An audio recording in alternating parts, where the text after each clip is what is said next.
Assalamualaikum warahmatullahi wabarakatuh.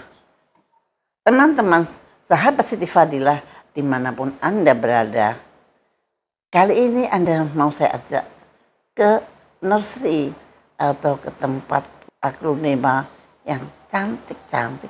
Di sini tempatnya ada di Bintaro, tempat namanya Raja Flora. Anda bisa mencari di map Google Raja Flora. Itu kayak begini koleksiannya. Karena dia adalah seorang importir. Jadi ini segini ini import semua dari Thailand. Bayangin saja, cantik-cantik sekali. Tapi ini semua dari Thailand. Dan tentu saja segini banyaknya inilah yang dibutuhkan oleh kita ini. Dan ternyata kebutuhan aglonema di Indonesia memang sangat tinggi. Sehingga masih perlu untuk import. Nah, kali ini saya pengen tahu seluk-beluknya import aglonema itu. Maka saya hadir di Raja Flora. Oke.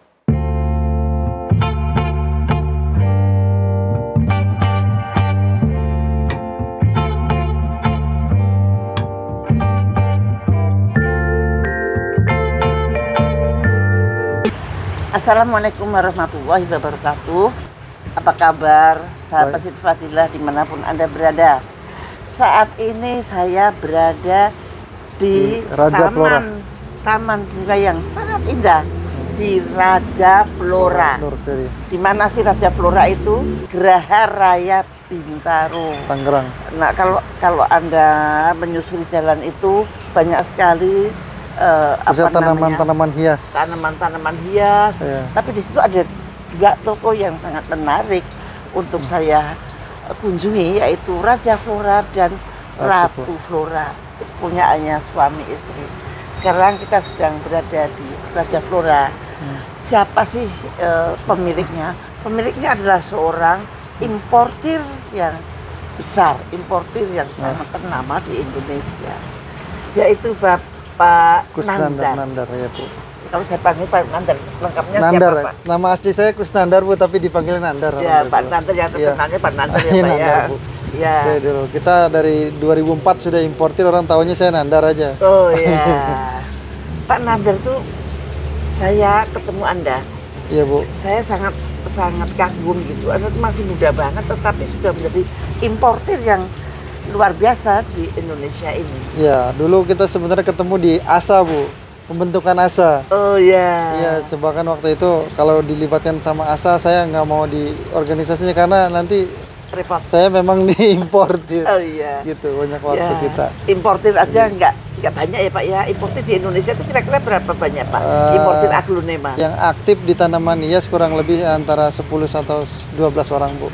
Dan salah satu di antaranya Bapak ya? Iya. Dan saya dengar Bapak termasuk the big one ya?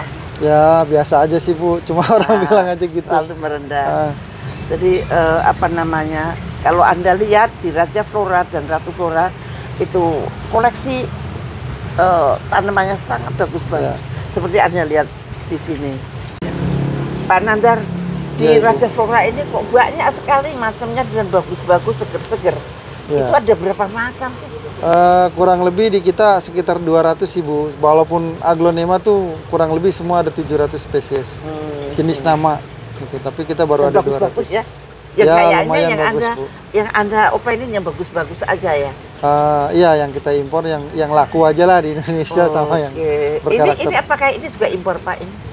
Ini kebenaran dari Indonesia Bu, bukan impor. Ini yang kita impor. Ini yang impor. Kita impor. Kalau segini ini harganya berapa Pak? Ini namanya apa? Ini Romantic Love. Romantic Love.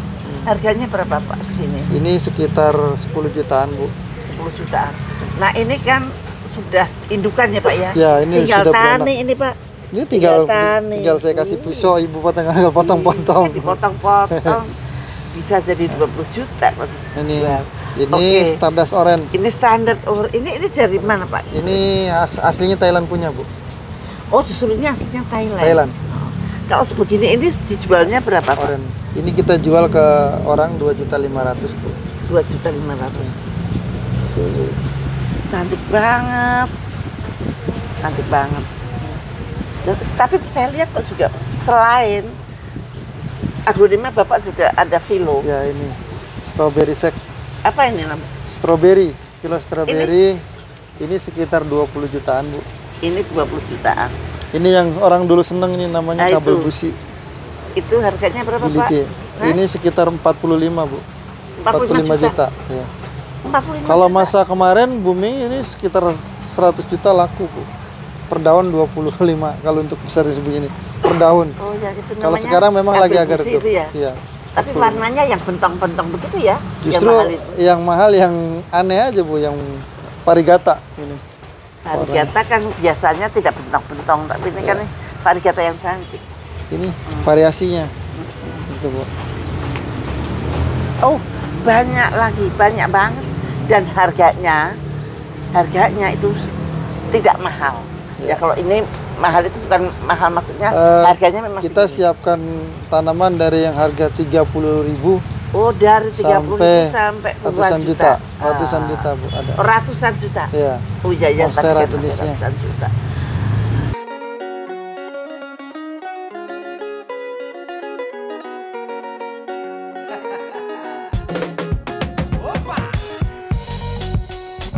Nah, maka teman-teman kalau ada jalan-jalan ke Bintaro ya. Ya, Bintaro, Geraha Raya. Bintaro, Geraha Raya, Anda bisa menyaksikan tanaman-tanaman. Ada kok nanti kita di Google Map-nya pun ada alamat kita Raja dan Ratu. Raja Flora dan Ratu Flora. Pak, saya datang itu saya sangat tertarik dengan kesuksesan Bapak. Ah, iya Bu. Bapak masih muda, sudah mempunyai nursery yang luar biasa dan menjadi importir yang dipandang mata oleh semua penggemar aglonema. Nah, saya pengen tanya Pak, sejak kapan sih Bapak tertarik dengan aglonema? Kebenaran orang tua saya dari orang petani Bu. Petani tanaman hias, bukan aglonema aja tapi tanaman hias. Ketika zaman itu musim palem kita main di palem. Sebelum tahun 2000 itu palem orang tua mainnya. Itu Anda umur berapa? Saya masih SMP Bu waktu itu. Dari SMP sudah mulai tertarik? Saya sudah bantu orang tua tertarik. Tapi kalau mulai impornya saya pas keluar SMA, lulus SMA saya langsung kuliah sambil impor tanaman Bu dari Thailand. Oh, kenapa Anda berpikir untuk impor dari Thailand? Karena memang perbedaan harga yang pertama ya Bu ya, dan jumlah barang yang di sana sama di sini kan terbatas Bu. Kalau di kita tuh terbatas, karya-karya Pak Greg Hambali banyak tapi yang perbanyak tuh sedikit. Arti kata punya karyanya Pak Greg ada, tetapi banyak, yang tapi memperbanyak sedikit. Kurang ya. Kurang. Tani, bahkan karya-karya Pak Greg tani. sekarang ini lebih banyak di Thailand dibanding di negara kita sendiri, walaupun hasil karya orang kita sendiri itu Bu. Iya, Jadi Bu. berarti menjadi petani aglonema asli Indonesia itu suatu peluang ya Pak ya. Peluangnya besar sekali Bu, banyak sekali lah. Untuk sebenarnya kalau menurut orang tuh apa sih tanaman hias, paling berapa harganya? Tapi kenyataannya ketika kita jalanin hasilnya luar cukup biasa. orang mungkin orang nggak percaya gitu, tapi nyata. Gitu. Itu yang kenapa maka saya tertarik sekali untuk mewawancarai Bapak supaya dari sini nanti Anda semua bisa berpikir betapa sebetulnya negara kita itu kaya raya dan dengan tidak ada alasan kalau Anda tidak mempunyai pekerjaan. Ya. Nah, kalau mau berpikir, kalau mau berusaha pasti akan berhasil. Ada jalannya. Ada jalannya. Di Thailand. Mengapa Thailand yang Anda pilih? Ya, apa kebetulan? Enggak juga Bu. Filipina pun, saya pernah ke Filipina pun otomatis yang paling banyak di sana Sansevieria Bu, bukan aglonema. Nah sekarang Filipina pun ambil dari Thailand gitu. Terus Cina juga. Cina baru-baru sekarang aja mulai dia 5 tahun ke belakang dia mulai kultur yang sekarang hasilnya itu kayak suksom, hasil dari karya orang Thailand, seedlingnya diperbanyak di Cina. Cuma produksinya ada produksi massal Bu. Jadi kalau bicara jumlahnya udah bukan ribuan lagi tapi ratusan ribu satu jenis itu. Dan itu diekspor oleh mereka. Itu sudah sampai masuk ke Thailand, saya pun impor dari Cina. buang lagi ke Belanda. Itu Cina udah. itu pinternya kayak begitu ya. Ya, karena Cina. Kenapa Bapak tidak seperti Cina? Di kita tuh susah ya Bu ya. Ada satu produk ya, katakan Ibu tahulah di Indonesia siapa yang kultur. Tapi pengembang biakan setelah kultur itu biasa aja, nggak kayak di Thailand penanganannya Bu. Kalau di Thailand kan memang begitu keluar lab dari bentuk gel, terus penanganan sampai nggak habis-habis. Kita ambil barang itu nggak habis-habis. Saya juga bingung. Saya impor per bulan sempat angkanya masuk di angka 250.000 pohon per bulan Bu. 250.000 pohon per bulan. Pohon Per bulan. Nah, kalau aja. kita ambil 10.000 aja ya selisihnya per pohon, Ibu hitung sendiri dah. Per bulan. Per bulan. Itu masa pandemi bahkan sempat tembus di angka 300.000 pohon per bulan, karena per minggu saya masuk dari Thailand 50.000, sekali masuk lagi dari Cina Bu. Nah, jadi satu bulan 5 kali masuk. Tapi waktu pandemi itu habis semua hitungannya, nggak pakai bulan tapi hitungan satu minggu selesai habis. Jadi ini Pak Nandar itu jadi pernah punya pengalaman, bukan sampai sekarang saya kira ya, satu bulan itu dia bisa menghabiskan 250.000 pohon. Andaikan satu pohon dia untung 10.000 aja, padahal pas lebih kan 10.000 aja, maka berapa satu bulan? Dan bahkan pada musim-musim pandemik, alhamdulillah rezeki saya alhamdulillah Bu. Iya. Nah, banyak juga kan? banyak juga ibu-ibu yang di rumah yang tadinya nggak keluar rumah, nggak kemana, akhirnya seneng lah tanaman jadi bisnis, bisa dijual lagi, bisa bantu juga ekonomi keluarga. Nah itu dia. Itu Bu. Ya, saya juga tertarik, tapi belum bisa itu menjual. Ya, jual kok sayang banget. Karena Ibu ya begitu merawat bagus, sayang untuk dijual. Iya betul. Kalau di saya kan jatuhnya saya rawat, saya ya ada profit ya saya jual karena saya pedagang. Gitu, tapi baru mau, kalau bisa dianakin lah yang saya jual anaknya gitu maksudnya. Jadi sayang ya. Makanya kalau di Thailand sama kita teknologi sistemnya beda Bu. Kalau Thailand begitu pohon itu siap potong aja, yang dijual atasnya, begitu berakar dikirim ke Indonesia, dikirim ke beberapa negara. Gitu ya? Kalau di kita disimpan ya? Ya karena bawahnya itu bisa tumbuhnya bukan satu lagi Bu, bisa 3, bisa 2. Oh I see. Nah ini rahasia nih. Makanya saya pikir yang dijual malah anaknya, bukan? Bukan. Yang dijual atasnya. Jadi katakan pohon ini tumbuh seperti ini, dipotong aja tanpa akar, dimasukin ke ruang misrum, ruang sungkup. 45 hari itu dia siap jual. Akarnya sudah banyak. Sungkup itu pasti dia akan tumbuh ya? Ya, tumbuh. Kegagalannya sedikit sekali Bu, mungkin 5% tanya. Walaupun tidak pakai akar? Ya. Apakah ada syarat-syarat medianya seperti apa begitu? Yang penting steril aja dari kokopit yang udah direndam air. Mudah banget kok Bu, saya udah berapa kali terapin di sini. Tuh, kokopit ya. Mudah, sistem tani dia memang dari dulu tahun 2004 saya bawa jenis barang-barang kita, dia beli dengan harga tinggi di sana. Langsung di depan saya nyampe dipotong-potong sama dia Bu. Bukan batang lagi tapi perruas Bu. Arti kata dia punya 9 daun, dipotong itu 6 ruas. Saya pikir mati pohon itu, dapat 3 bulan dikasih lihat ke saya, pohon itu udah tumbuh. Dia bilang gila teknologi dia, berarti kita harus contoh seperti ini.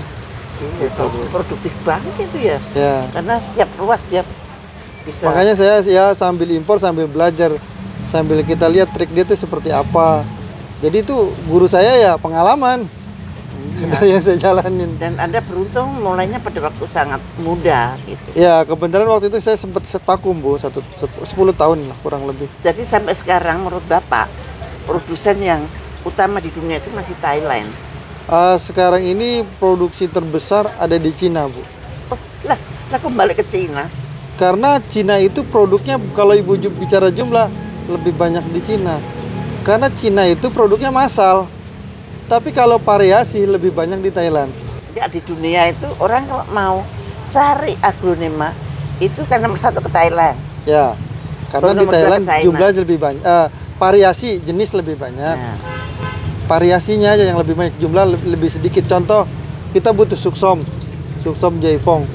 Itu di Thailand katakan cuma ada 10.000 atau 20.000. Di Cina udah ratusan ribu, Bu. Oh, jadi Satu jenis. Jadi Cina lebih memberatkan ke Cina, arah produksinya. Cina Massal. itu lebih produksi massal. Dia nanti kalau ibu lihat labnya mungkin kayak bilang udah kayak rumah sakit tanaman. Dia setiap hari produk. Di sana, di Cina. Thailand. Nah, di Guangzhou udah banyak. Di Guangzhou. Iya, Guangzhou. Guangzhou. Itu memang ya kalau kita setiap harinya rutin ke kantor, dia rutin main teleskop aja sama penelitian buat bagi-bagi benihnya itu di kultur. Ya, makanya Jadi dia tidak main potong. kalau Cina udah nggak main potong lagi, Bu. Cina produksinya massal. Target dia kultur jaring. Apa nggak butuh waktu lebih lama? Kultur jaring memang butuh waktu. Kalau kita bicara kultur bukan bicara 1 tahun ke depan, tapi 4 tahun ke depan hasilnya. Cina, ya. Tapi dari 4 tahun itu jadinya udah bukan 1 atau 2 lagi, Bu. Target dia Ratusan. sampai maksimal 1 juta satu pohon, Bu. Satu pohon menjadi 1 juta pohon. Tapi 4 tahun. Mereka Tapi sadar, setiap ya? pohon itu kemarin kan disempat orang Thailand kan ke Indonesia juga mau ngajak kerja sama saya. Dia minta jenis-jenis baru untuk dia mau produk. Arti kata dia mau kultur barang-barang karya kita, dia mau kultur. Kehebatan karya Pak Greg kalau di kultur jadinya lebih sedikit karena dia memiliki akar serabut, Bu, akar kecil. Kalau dari dari Thailand tuh kebanyakan kayak suksom, kayak jenis-jenis kocin itu akarnya akar-akar besar, Bu. Jadi di kultur lebih cepat banyaknya jadinya gitu, Bu. Jadi kita punya kelebihan saringan, sendiri, ya, punya kelebihan filter, sendiri. punya filter. Makanya barang-barang Bapak Greg tuh selalu harganya lebih tinggi dan lebih bagus.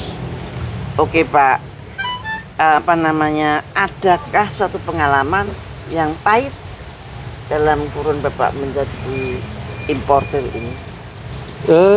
Ada aja kalau yang namanya hambatan pasti ada aja. Kan Pengalaman peraturan yang sangat peraturan ya pernah saya waktu itu pas kudeta Taksin kalau nggak salah ya. Barang itu udah harusnya berangkat, tiba-tiba nggak berangkat karena bandaranya waktu itu ditutup 3 hari. Wow. Waktu itu. Padahal tanaman ya. Tanaman itu udah posisinya lepas dari media karena kita impor itu bukan pakai pot tapi lepas dari media. Akar gitu kan? Ya. Waktu itu yang saya bawa Pret Sumatera ya kalau nggak salah. Pokoknya karya-karya orang pohon-pohon Indonesia yang saya bawa tarik lagi dari Thailand karena masih ada selisih jualnya tinggi. Ketika kita ambil dari sana ada sisi jual lah istilahnya profit kita. Waktu itu saya udah khawatir ya karena 3 hari dia itu bandara tutup. Waktu itu di Thailand pas barang itu dibuka posisinya udah hari keempat. Kita proses lagi 2 hari baru masuk kargo sampai lagi di Indonesia proses dokumen lagi 1 hari lagi. Jadi kurang lebih pohon itu tanpa air tanpa ini 7 hari, Bu. 7 hari. 7 hari. Saya pikir barang itu hancur, udah modal saya habis. Kita udah di hati kita udah habis modal saya karena di situ. Tiba-tiba barang itu saya buka masih bagus gitu karena Bangkok itu packingnya bagus, Bu. Jadi ketika dibungkus akarnya itu udah memang kedap udara. Jadi dia makan berembun air, dia makan air dari situ. Kata dia orang Thailand, nggak usah khawatir. Packing saya kering, nanti barang itu nggak bakal rusak, saya garansi katanya. Tapi di hati saya nggak yakin gitu. Apa iya masih bagus dalam 7 hari? Ternyata masih bagus, Bu. Masih bagus. Itu makanya saya bilang, ya selain itu pun packing pun diutamain kalau orang impor. Yang pertama di saat packing pohon itu jangan basah. Makanya di setiap kita adakan impor, begitu packing masa packing itu pencabutan 1 hari ada gudang di sana, Bu. Jadi dikipas dari atas kering baru di packing, Bu. Kalau ada basah aja di daun nanti dia kena plek hancur daunnya. Jadi bubur sampai sini. Ada kan daun yang kayak mangkok begini. Ya, plek. Terus karena memang belum kering pohon itu di masa packing. Airnya ngembeng di sini. Ya. Lama-lama dicoklot. Jangankan pakai 7 hari, 1 hari aja sampai Indonesia udah jadi kayak onyot. lebih kena onyot. Itu pengaruh faktor basah, Bu. Oh, basah ya. Jadi aglonema itu lebih seneng kering dibanding basah waktu di saat perjalanan. Gitu. Jadi kalau 3 hari sih saya udah biasa pohon itu dicabut media. Kalau 7 hari baru ngerasain sekali. Repotting itu kalau menurut Audin Ya. itu kering banget, nggak boleh kena air. Tapi menurut yang lain itu dikom dulu, direndam dulu, kemudian dikocor, kemudian gitu. Enggak, saya berdasarkan pengalaman memang kan kalau yang namanya masukin barang rasanya 1 bulan aja bisa 4 kali saya dari Thailand. 2 kali paling sedikit ya 1 kali lah, paling sedikit dalam 1 bulan kita masuk impor. Berarti kan berapa kali udah yang kita lakuin untuk masuk ini? Berarti kan dari pengalaman kita. Ketika barang itu sampai sini rusak, dia mau ngomongin bagaimana, saya tinggal bilang kenapa barang di packing dalam keadaan basah. Saya udah pasti begitu karena saya begitu buka barang itu rusak. Dia pun akuin, iya Pak, waktu itu musim hujan nggak keburu di pengeringan. Kan saya udah bilang kalau basah lebih baik dikeringkan dulu. Karena sampai sini hasilnya nggak maksimal. Oh bisa ya pikirin. Ya kan kasih pengalaman saya, Bu. Jadi nggak usah dijelasin di sana. Oh ini basah, kita buka basah, ininya rusak. Berarti dipaksain di sana packingannya karena itu keahlian yang pengalaman kita dari pengalaman. Learning by doing, jadi itu sangat kuat. Pengetahuan. Iya, jadi insting saya kuat. Ini pohon basah, iya. Gitu. Kalau orang nggak tahu, oh ini rusak kenapa? Basahnya juga Bapak yang bisa ngukur ini basah, yang bisa rusak ini basah, yang tidak rusak. Gitu. Iya, waktu itu saya pernah jelasin gitu. Saya langsung tebak aja. Ini pohon basah, ketika basah rusak. Berarti di packing belum masanya kering udah di packing, Bu. Itu kayak gitu. Apa harapan, apa yang menyenangkan? Kalau tadi yang menyusahkan, apa yang menyenangkan? Ya. Selama Bapak menjadi importir aglonema. Kalau Ibu bilang bicara menyenangkan ya hasilnya, Bu. Seneng ya, hasilnya. Memang hobi ya.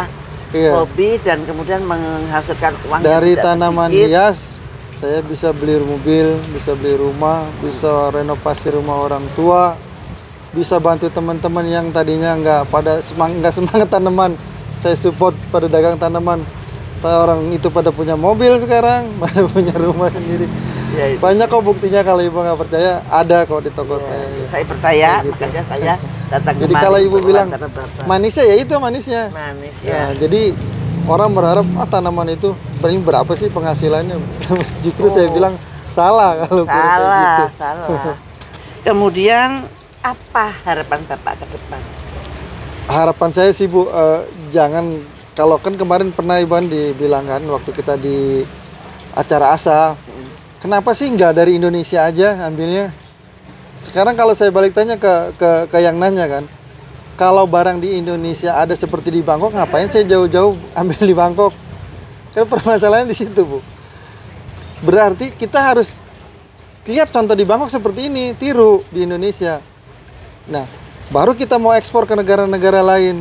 Nah sekarang menurut saya Bapak yang mencatat, Bapak yang memotret, dan kemudian Bapak membuat satu kesimpulan bahwa harusnya itu seperti ini.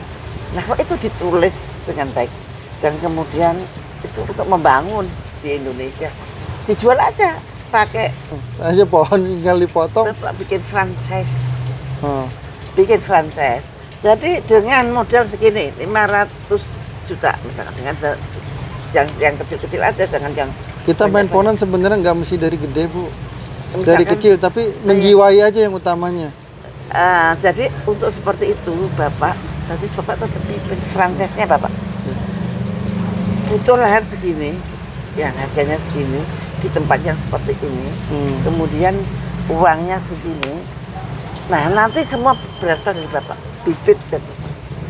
Iya. Nanti ini setornya ke Bapak. Iya, bahkan kemarin aja Pak, sampai saya bilang, orang Thailand aja ke saya, Bu. Orang Thailand ke saya sampai. Gitu.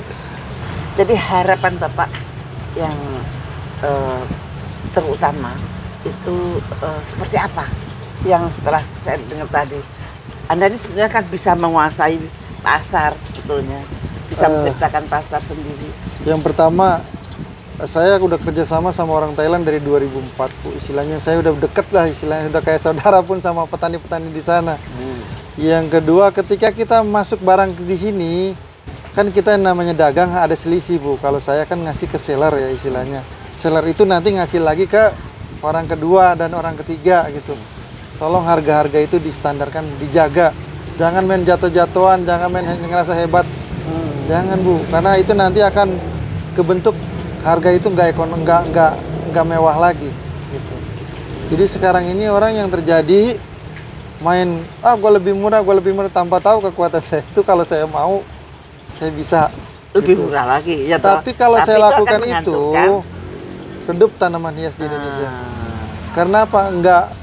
Contoh, saya kasih ibu ini, saya teriak di media sosial ini 1 juta. Orang semua tahu ini 1 juta. Ibu mau jual berapa lagi ke orang lain? Nggak bisa kan? Iya. Paling orang belinya ke saya. Ibu nggak bisa jual itu 1 bulan redup. Jadi itu tolong dijaga. Dan harapan saya yang paling utama, tolong dah selain jual beli itu, tolong sambil tani. Jangan ketergantungan juga sama saya. Ya. Gitu. Demikianlah teman-teman, saya Siti Fadilah. Terima kasih banget loh. Iya, Bu. Terima kasih banget, dan teman-teman semua sudah mendengarkan bahwa harapan Bapak ini adalah ayo bertani aglonema. Yang jual sudah banyak, yang beli banyak banget, tapi persediaan kita terbatas. belum mencukupi, Masih ketergantungan sama orang luar, Bu. Luar. Bapak masih impor terus, walaupun Bapak hidupnya enak dengan impor, tapi Bapak menginginkan bahwa tani di Indonesia itu hidup. Dan mudah-mudahan ke depan Pak saya bantuin memikirkan bagaimana supaya cita-cita Bapak ini akan tercapai. Tani dan tani aglonema. Maka mudah-mudahan kita ke depan kita bangun tani aglonema di Indonesia. Wassalamualaikum warahmatullahi wabarakatuh.